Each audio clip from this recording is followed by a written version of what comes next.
Hello and welcome to the latest episode of the Manchester is Red podcast from the Manchester Evening News. I'm your host, Rich Fay, and I'm joined once again this week by Dominic Booth. Hello, good afternoon. And by Samuel Luckhurst. Hello, Rich. Nice to see you. Nice to see you both as well. And I guess there is only one place to start. European Championship continuing. England into the quarter-final stage. And from a United point of view, it's been a very encouraging week as well. And Bruno Fernandes and Paul Pogba will get a nice long rest, which I'm sure will please Ole Gunnar Solskjaer. But the main talking point really, Don Booth, is England winning and United players playing a key role in the victory as well. I'm so glad you came to me first to talk about England. It was just very satisfying, wasn't it, for England fans? I appreciate we have a number of international listeners, so I apologise for my England hubris. But it was a fantastic performance from both Harry Maguire and Luke Shaw at the back for England. We've seen Shaw play at the left-hand side of a back three in Ole Gunnar Solskjaer's team when he switched to that formation. Obviously, he's made his name this season on the left-hand side of a back four, but it was actually playing wide of a five for England and created that goal and just had an all-round solid game, as we've sort of come to expect from him now. I think he's raised his performances to a completely different level in the last year or two, Luke Shaw. You have to probably give credit to Solskjaer and also Gareth Southgate for getting that out of him, probably mainly Solskjaer because of the improvement that Shaw made. We all know about what happened under Jose Mourinho with Luke Shaw. I think that probably needs to be put to bed now. We seem to be going over all ground a lot there, and Mourinho's been talking a little bit about Shaw and when leaving him out quite conspicuously of his England teams for this tournament.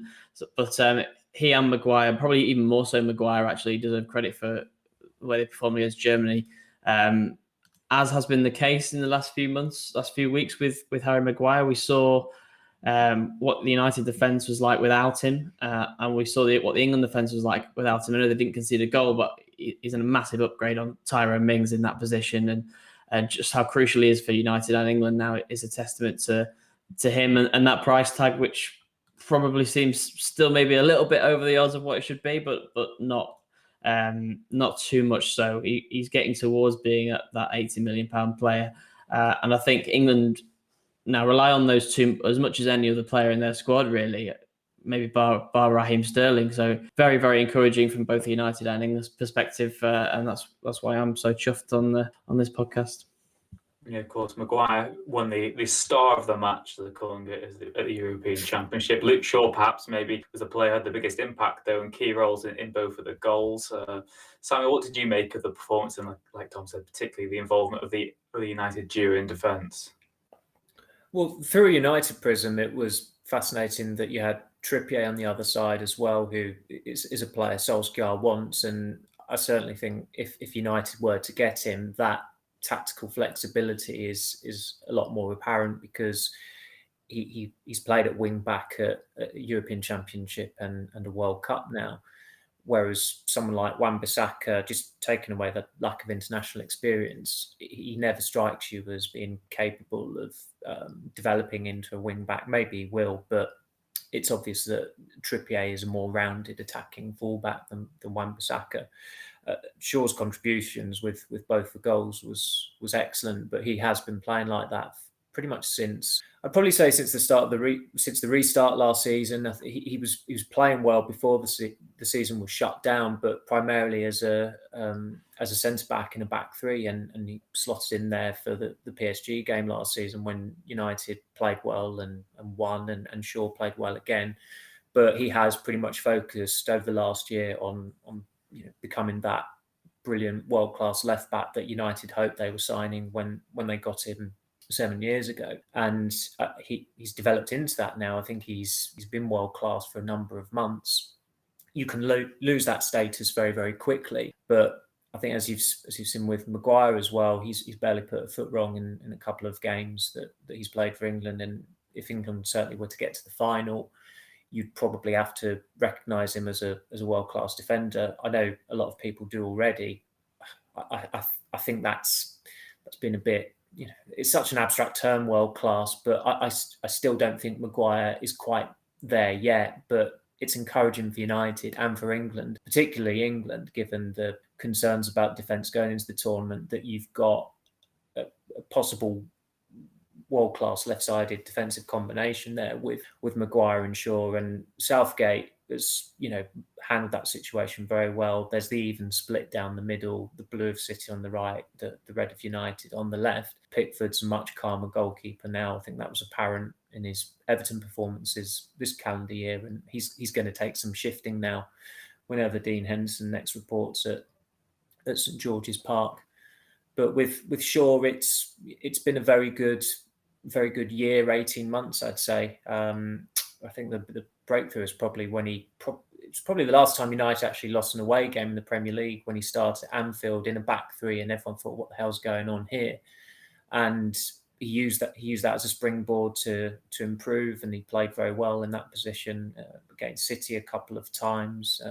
Most memorably, I think Chelsea away was another one, because back then Brandon Williams was his competitor, and it was a pretty close run thing between them, because Williams did so well when he first came in, but Shaw has always had the higher ceiling, and credit to him, he's really kept on going. He had a dreadful start to last season. You think of the games against Palace and Tottenham, and I know pretty much everyone who was starting those games for United was not at the races, but he was particularly woeful and should have been sent off against Tottenham, but he recovered really well from it. And this, apart from maybe Andy Robertson, I don't think there's a left back in the world who you probably say is undeniably better than Shaw. He's up there with Robertson and Alphonso Davies, and his professionalism in his first 2 or 3 years at United did not go down well with Van Gaal and then Mourinho. With Mourinho, there was the history between them from when he rejected Chelsea in 2014. And I think there was definitely an element of Mourinho not forgetting that, even though I was told they actually approached Shaw and said that the past was the past when they were reunited at United. But I think that very much informed Mourinho's management of Shaw. But on the other hand, you had Shaw turning up for training late one time, and when asked to explain why, he said that his mum hadn't woken him up. He'd overslept, and his mother had overslept. So that was someone who was just very, very immature. And sometimes you get that at big clubs. Memphis Depay being an example. A player who goes to a big club is too immature and he can't quite hack it. Shaw who was very friendly with Depay as well, although together at United, has gone the opposite direction. He's rallied, he's taken advice on board, and certainly for me, he should have been United's Player of the Year last year. And the season when he was the Player of the Year, he arguably played his best football under Mourinho. So it's testament to his mentality and his robustness that although he can, maybe feel picked on and maybe encounter tough management, he can still, get going when the going gets tough. Yeah, like you said, Samuel, that's a testament to Shaw now that sort of those chaps are being put behind him as well. He really is forging his reputation and maintaining that form, which United fans have seen every week. But now he's really taking it to the national level as well, and showing fans of other clubs that it's not just United fans getting excited. He really is the real deal. Don, we mentioned at the start of the podcast there the other United players who are involved in the European Championship. Two of the key players are now out of it in Bruno Fernandes and Paul Pogba. We were expecting maybe one of them to go all the way to the final. So an extra fortnight for those two players who are often overused by Solskjaer as well. I know he's criticised for relying on that core group of players. From United's own selfish point of view, do you see it as a boost that they're out, or do you think it's maybe a blow that they've lost that confidence and that momentum that they were building?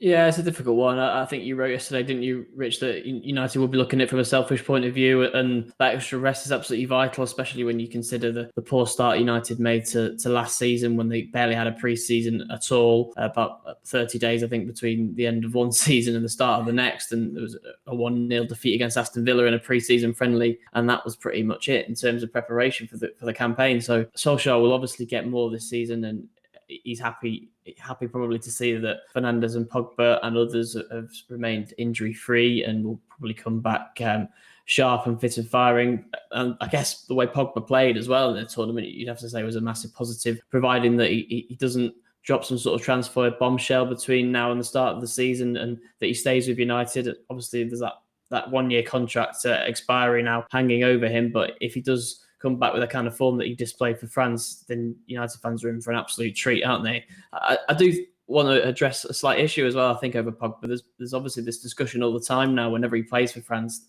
Oh, he plays so much better for Deschamps, and he has Kante next to him, and why don't we see this form for United? I've seen those gripes being voiced by United fans on social media. But we have seen this sort of big game version of Pogba for United several times. You think of his performance off the bench against AC Milan in the season just gone, all his performances against Tottenham, especially in the Tottenham ground, seem to be fantastic now. He seems to be making a point to Jose Mourinho whenever he plays against Spurs, and those big goals in the league against Fulham and Burnley, he's got this in him. So I think it's not a surprise to see what Pogba's doing. And if United can keep hold of him for another year, I think it may well be like a sort of final hurrah. And the hope is that United will see the best of Pogba for the next 12 months. And from Fernandez's perspective, I suppose that rest is even more vital, considering how fatigued he has looked for club and country in the last few weeks and months. He's the one really who does need to put his feet up now and hopefully get some rest before the start of the season. Hopefully he can then come back to the form that we saw initially from him in the first year or so after he signed. It hasn't been the same Fernandes, that's for sure. I'm sure Samuel's got some thoughts on that Fernandes-Ronaldo relationship in Portugal and the way Fernandes has been used by Portugal in the tournament. That's been interesting for me. I didn't, unsurprisingly, right, but he didn't have a good tournament. But it was an interesting dynamic with Portugal in that they had their probably the most amazing array of attackers they've ever had at a major tournament, possibly ever. It's difficult to think of a time when they had a set of forwards that was such a stellar cast. In the days of Figo and Rui Costa, you'd still look at the striker and think, is he up to scratch? Nuno Gomez had a very good Euro 2000, but I remember I don't know if both of you remember, whether you're too young, Pauleta, who used to be at PSG, was absolutely dreadful for Portugal, but he had a great goal scoring record. But whenever a tournament came along, he was terrible. Yet the issue they had with this current squad was that Santos, Fernando Santos, the coach, is so conservative. And as you saw when Portugal won the last Euros, it was underpinned by stability, really.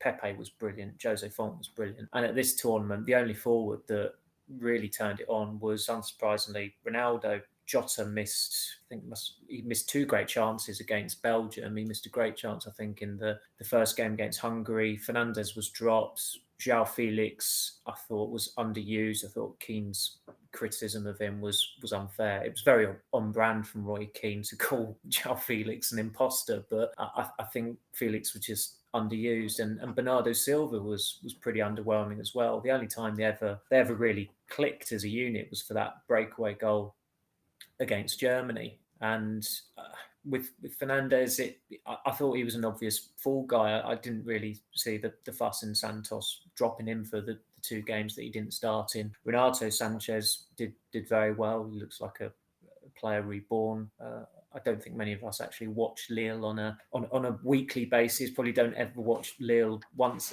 a year. So I saw him for Swansea, if that counts for anything. Yeah. When he passed, not many people did. When he passed over the advertising hoarding, yeah. Whose name we will not give the free advertising to, but it wasn't a surprise that Fernandes played the way he did, because he has looked fatigued for a long time. A lot of his performances for United were masked by moments, whether it was a goal, an assist, a penalty. He's a quality player. Nobody's disputing that. But he, as you say, Rich, he was overused. He was run into the ground, or as I think Declan Rice said last night of Harry Kane, he ran his socks into the ground, which was something you expect Declan Rice to come out with. But the fact that Fernandes has at least got another fortnight is a blessing. But I think the next, certainly for Pogba and Fernandes and for United, what they've got to look at now and try and do is to get those two players playing as 2 10s in an attack. Do you think that's doable though? Because you need such a good defensive midfielder to do that. I know City have a vibe where they sort of have that two number 10s, but then with wingers as well, do you think United have the defensive capabilities for it? It is almost like playing Football Manager, playing FIFA. It is very idealistic, but I think with Pogba, you have to maximise his talents while he's still a United player. And Mino Raiola has been conspicuously quiet during the tournament. Some of us have actually tried to contact him and haven't got anywhere. So it's reassuring to know that I'm not the only one. But I suppose Tutto Sport will run some quotes now by the time people are listening to this.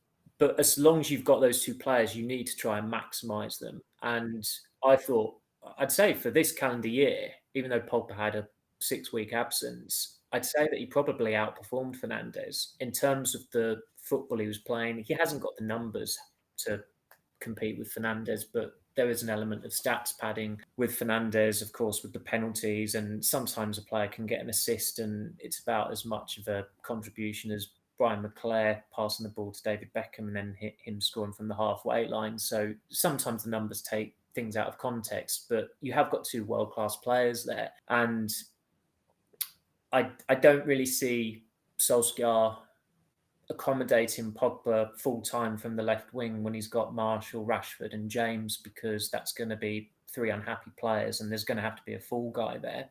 And the obvious one you think is I mean, this is hypothetical. The obvious one you think is Daniel James, but I think the way Rashford the standing Rashford has now, he would expect to be starting games. I don't necessarily agree with that. Sancho has to start on the right.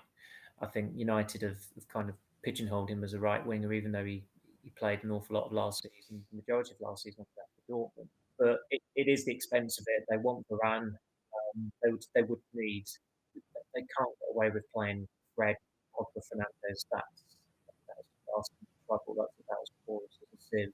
McTominay, I think, would be stable, but whether he's got the level to be stable enough to allow those two to be let off the leash remains to be seen. And Solskjaer has been of the opinion that McTominay should be a more attack-minded midfielder, which I've always thought is a bit questionable, because I think he is better for United as a more defensive-minded midfielder. So I suspect come the first day of the season, it will not be Pogba and Fernandes playing in those roles. But if Pogba is still around, you've got to start both of them. It's just a way of making it work where one doesn't trump the other. Yeah, of course, and that's one of the advantages perhaps of having that more generous fixture schedule after Leeds. Particularly, there might be a game where you can go a bit more gung-ho and have those players in more attacking roles. Dom, in terms of the players who are going to have to make way, we keep on talking about the players who could arrive at United this summer, but there's got to be players leaving, and we speak about midfield. You've still got Donny van der Beek, who's hardly done anything in that shirt. You've got Anthony Martial, who's still up front. You've got Ahmad. There's so many players who are on the periphery, and you wonder what will happen when new signings come in with them. From your own personal opinion, Dom, which players should be sold by United this summer? You start with Jesse Lingard. I think he's deserved to secure himself a move elsewhere with his loan spell at West Ham. He's been a decent servant to United by any recollection, really. But I think the time has come for them to part ways there. And I do find it a little bit strange that it looks increasingly like Juan Mata is going to stay at the club. I think he'd be another who I personally, if I was director of football at United, not something that's going to happen very soon, but I would be moving him on. I think he's 33 now and he didn't feature very much last season. I know he had a few personal circumstances at home, and I think he had an injury as well. So, but even so, you'd like to think Donny van der Beek can be the man to put pressure on Bruno Fernandes in that number 10 position, and I don't really know where that leaves Mata, especially with if Jadon Sancho comes in on the right wing as well, which is the other position that Mata can play. So that's a little bit odd for me. In terms of the youngsters, you got to try and get them loans really, where they're going to play at the highest level they can possibly play at. I think with Ahmad, it's an interesting one because I don't think the plan has been to secure him alone. I think United see him as someone who can play regular first team minutes, but then they spent a lot of money on him last summer, and his preferred position is on the right wing, where it seems like Jadon Sancho is going to arrive. So that's going to be a problem for Solskjaer to try and solve. And United don't even have Europa League football to rotate the squad in en masse, really. You can't afford to do that in Champions League games. I guess maybe there'll be one or two at the end. In an ideal world, if United have already qualified for the knockout stages, but that's probably been a little bit optimistic as well, considering what happened in the group stages last season. So Ahmad is a bit of a problem. The rest can be found loans, the likes of Pellistri, Teden Mengi, James Garner, those people who are right on the edge, probably Anthony Elanga as well. They all need to be found loans. And then, like you say, Rich, there are still other players that I've not even mentioned here that need to be moved on. I mean, we're going to talk about Phil Jones on this podcast, or is there no point? There's a few on that list that United need to need to sort out. It's not just about incomings, like you say, Rich. Yeah, there's a lot of big decisions to be made. Yeah, and Samuel, you're keen to talk about contracts expiring as well. I know the end of June usually signifies that. You've got Juan Mata, who you've reported today it's his preference to stay at United. Where are they up to on these decisions over contracts? Because I know you mentioned as well last week that there's a lot of sort of decisions that are yet to be made by Solskjaer, and I get the sentiment of wanting to keep players around, that might have something to offer. But if you want to challenge for the title, you've got to be ruthless.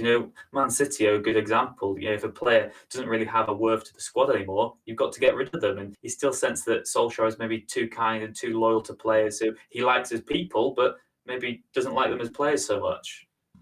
There was that funny tweet someone posted, I think at the time that City announced that Aguero was going to leave, that if Silva, Kompany and Aguero were United players, they'd have been signed up on 5-year contracts each. City 4 years ago released 3 fullbacks and they sold the other one, Kolarov. I remember being in Houston and Guardiola just mentioned it in passing very casually, selling him as well. So that's 4 fullbacks going in a single summer. It's unthinkable for United to ever do anything like that because they operate in just about the polar opposite.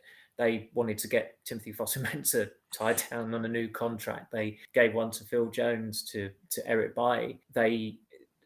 Their decision making and the logic or lack of logic behind it is baffling. I think Woodward did address it once on the record, and the answer was so uninspiring and so just lacked clarity that I can't even quite remember what it was. So you've got Lee Grant and Paul Woolston, who are 2 players with about, 110 minutes worth of football for United between them, reserve goalkeepers. Woolston, some people listening probably have never heard of him, but he's one of the reserve goalkeepers. He sustained a very serious hip injury in, I think it was April or May, and United are giving him a new contract because of his situation. They don't want to just discard him. And United are quite good with younger players like that. On a completely different level. You think of the trauma physically, mentally that Max Taylor went through and how United looked after him as he overcame cancer. And obviously he's been released this summer, but they've helped him get loans. They've looked out for him.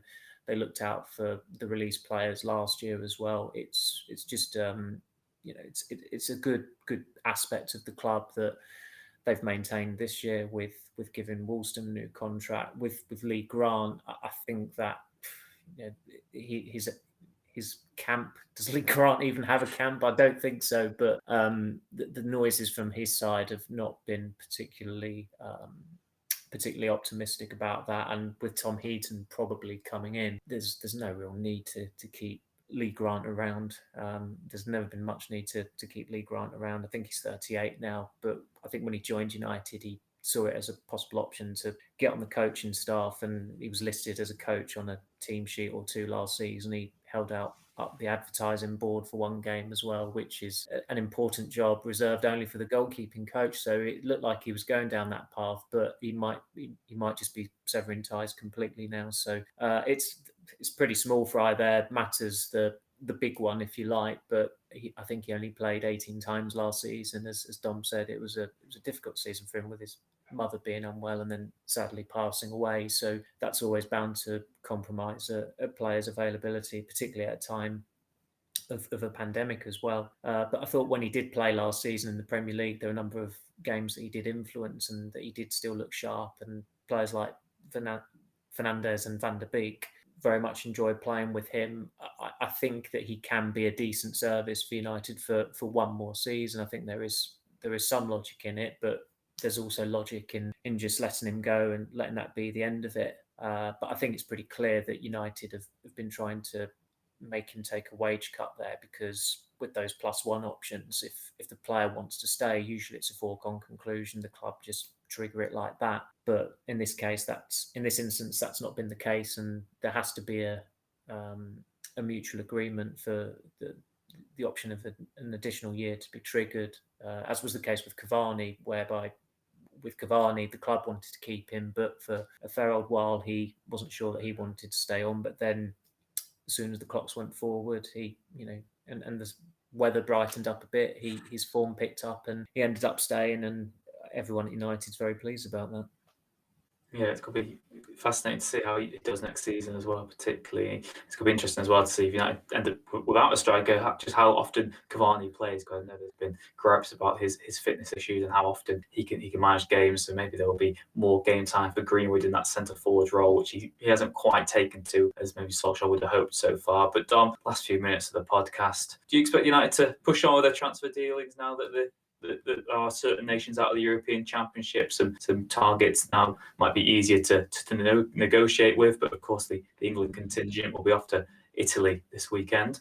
Yeah, they certainly need to push on with it. I know that not many clubs have done a huge amount of transfer business yet because of all that involvement in the European Championship, but I think, yeah, United have to get moving now. We've seen far too often how they drag their heels over these transfer dealings, and we're left waiting until the last day of the window, deadline day. I think 4 deals were announced on deadline day when it was in October last season. United can't afford to do that again.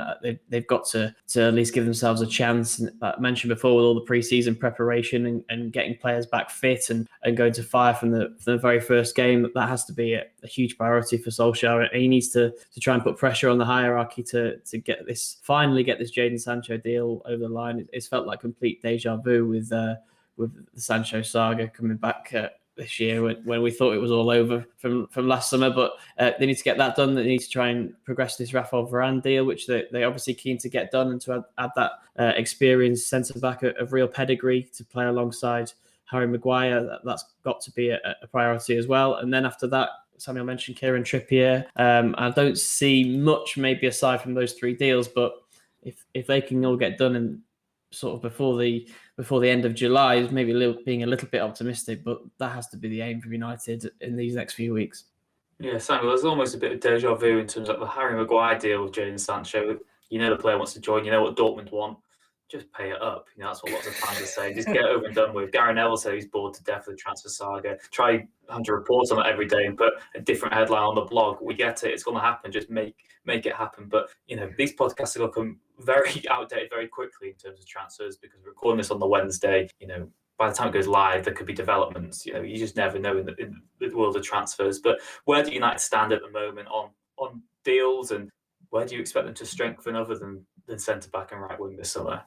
But with Trippier, nothing has changed. I think I wrote that the other day. I mean, it is that kind of season where even nothing has happened, nothing has changed, you still end up writing it because it's bloody transfer window. I think I replied to Simon Peach about something completely separate last week about an England press conference, and the only reply to it was just someone sending both of us a picture of Sancho apparently posing in a United shirt, which I suspect is a complete forgery. But that's not forgery, fabrication rather.